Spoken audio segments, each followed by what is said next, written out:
You know the image, a silver Mercedes gliding effortlessly down the Autobahn at 150 miles an hour. It screams precision, stability, and engineering dominance. Now cut to the reality inside the massive industrial heartland of the Ruhr Valley. The lights are off, the smokestacks are cold, the silence is deafening.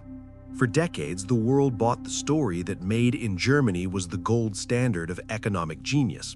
It wasn't. It was a lie built on a three-legged stool that just collapsed. The German economic miracle was never about superior intellect. It was about superior arbitrage. The formula was simple. Import dirt-cheap gas from Russia, process it using cheap labor from Eastern Europe, and sell the finished product at a massive markup to a booming China.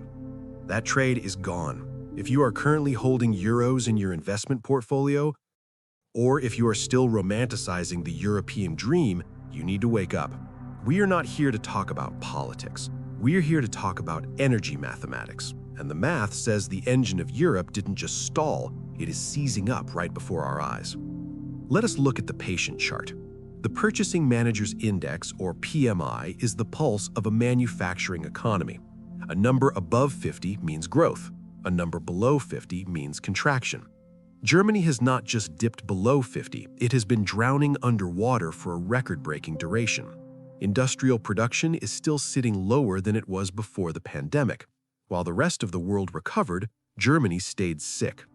But numbers on a chart are easy to ignore until they become eviction notices.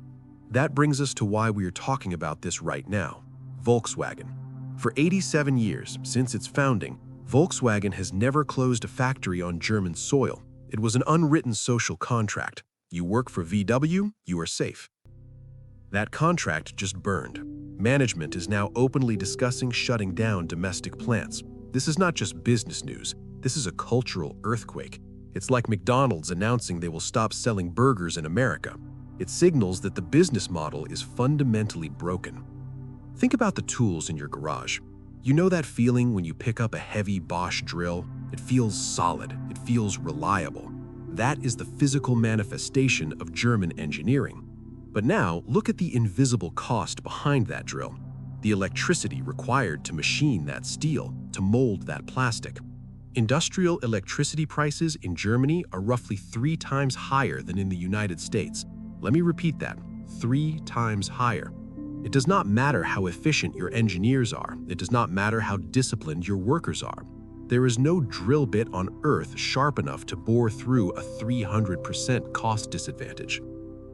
The factory floor cannot compete when the utility bill is eating the profit margin before the machines even turn on.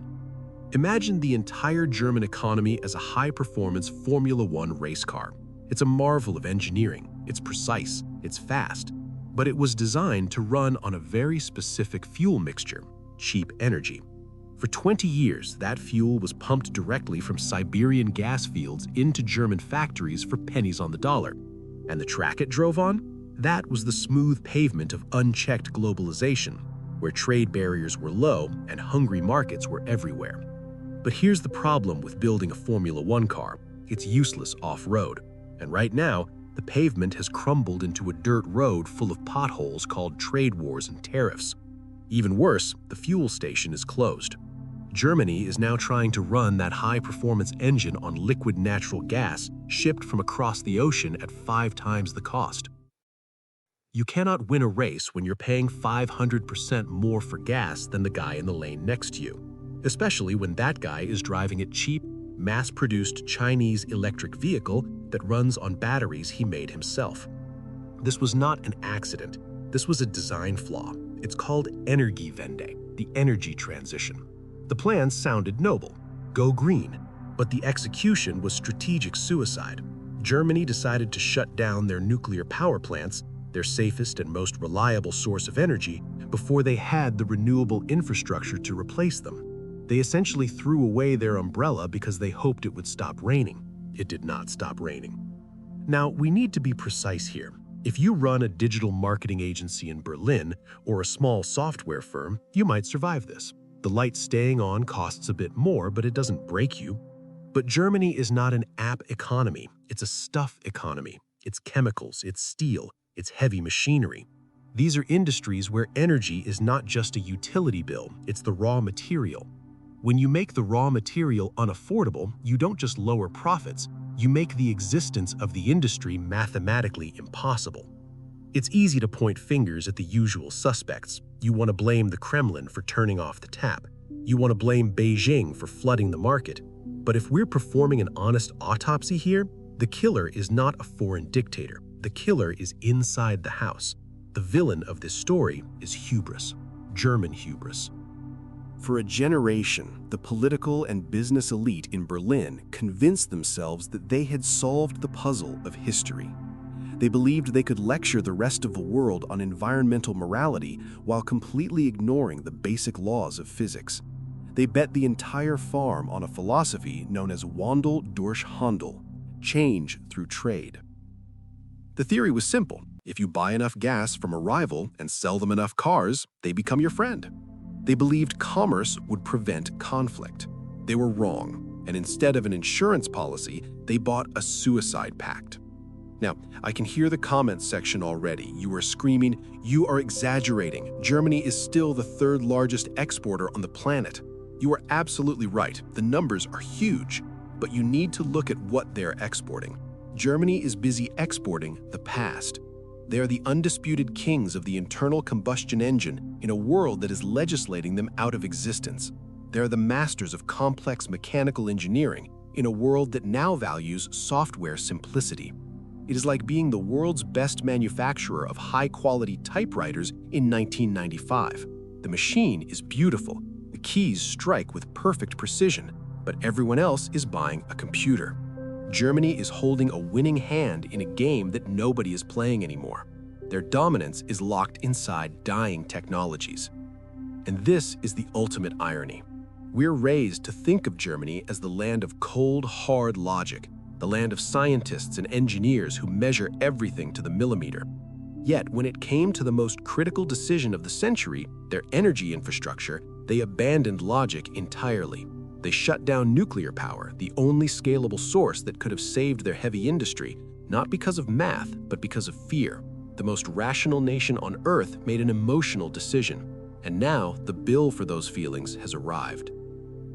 Deindustrialization is a long, sterile word often found in boring economic textbooks, but right now it is a moving truck parked outside a factory in Ludwigshafen. This is no longer a theory, it is a migration. The titans of German industry, companies like BASF and Siemens, are not going bankrupt, they're simply packing their bags. They're cutting ribbons on massive new facilities in Louisiana or Guangdong, while simultaneously handing out severance packages back home. Capital goes where it is treated best, and right now, capital is fleeing the Rhine. The casualty here is not the corporation. The shareholders will be fine. The casualty is the German middle class. For decades, a blue-collar worker in Stuttgart could afford a house, a vacation, and a comfortable retirement. That lifestyle was subsidized by an industrial machine that is currently being dismantled. When the factory leaves, those high-paying jobs vanish, and they're replaced by service sector gigs that pay half as much. The middle of the society gets hollowed out. So how do you survive the hollowing? If you're an investor, you need to look at your portfolio with a cold, hard stare. The German stock index, the DAX, might look cheap right now. Do not fall for it. It is what we call a value trap. You are buying equity in companies that are fighting a war against their own utility bills. If you're an employee working for a European conglomerate, do some digging tonight. Look at their annual report. Where does their revenue come from? If 50% of their cash flow depends on selling to China, you are standing on a burning platform.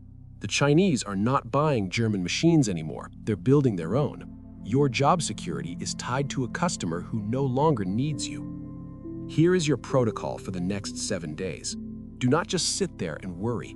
Act. Log into your brokerage account. Pull up the fact sheets for any European ETFs you own.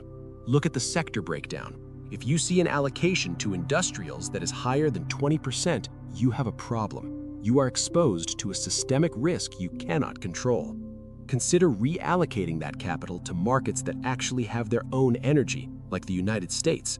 Do not let loyalty to a region destroy your compound interest. History has a nasty habit of rhyming.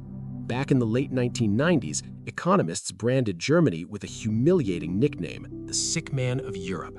It took them 20 years of painful reforms to shake that title off. But today, they're voluntarily putting the hospital gown back on. Only this time, the prognosis is terminal.